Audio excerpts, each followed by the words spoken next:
Now, staying on the recent peace agreements with Israel, it's sometimes easy to forget that the road to normalization was paved with hardship and protest. And in many ways, it specifically comes on the heels of the so-called Arab Spring. But perhaps nothing illustrates this better than the last decade or so of political cartoons from the region. And here with the details is Noam Bannett, lecturer and analyst on the Arab world and the Middle East, specializing in political cartoons. Thank you so much for being with us, Noam. Now, what can we say about the last 10 years since the Arab Spring has begun? Has it been a success? It's a bit funny to say, but it's too early to call.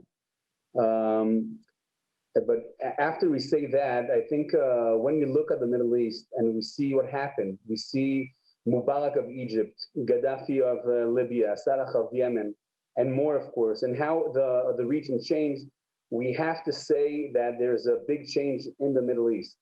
But on the other hand, we have to see that many things are still in struggle. We see the economic situation in many countries, civil rights, and others that is still stuck. Well, so yeah, I mean, again, maybe more specifically, did the Arab Spring really cause a shift in the Middle East over the last 10 years? And if so, how would you characterize that shift? I think the first thing, the three things that changed the last 10 years are Barack Obama, the Arab Spring, and Donald Trump. And the reason is that this combination brought the countries to understand the situation in other glasses.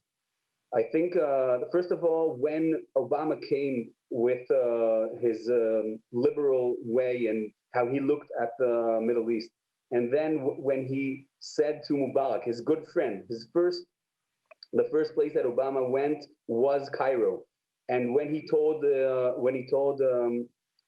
Mubarak it's time to go, and other things like August 2013 with the chemical weapon in Syria, when they understood that Obama didn't really care for what happens in their perspective, of course, and later when Trump came, and think that's one of the things that led to what we see as the normalization.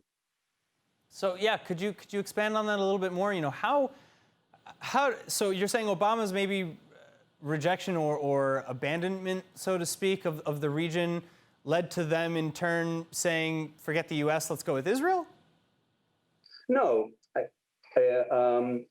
Obama showed the Middle East that he can't love everyone, of course, not literally. And when all the countries are looking what's going on, you know what? Let's see two points of the answer. The first thing is what the people in the Middle East shouted in the demonstrations. They wanted bread, life. They wanted freedom and social justice.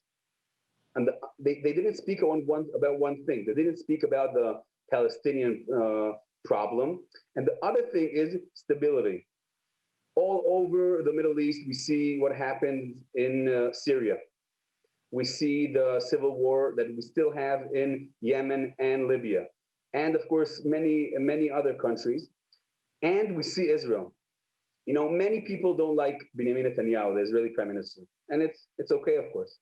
But when they see Israel with a prime minister that is elected in a democratic election and is still here for 11 years, it says something about the power of Israel. The other thing is two big enemies that are approaching in the Middle East. The one is the Sultan, Recep Tayyip Erdogan, the Turkish prime minister. And on the other hand, of course, we see the Shia side, the Islamic Republic of Iran. So when countries see what's going on with also Turkey and Iran, and they see how they're involved in so many places in the Middle East, they're thinking about how can they make themselves stronger. And after they saw what Obama did in his time as president, and they see how Trump is looking for his deal of the century that he spoke of so many, so they understood that the way to get to the weapons and power from the US is through Israel. All right, Noam Bannett, thank you so much. Thank you for having me.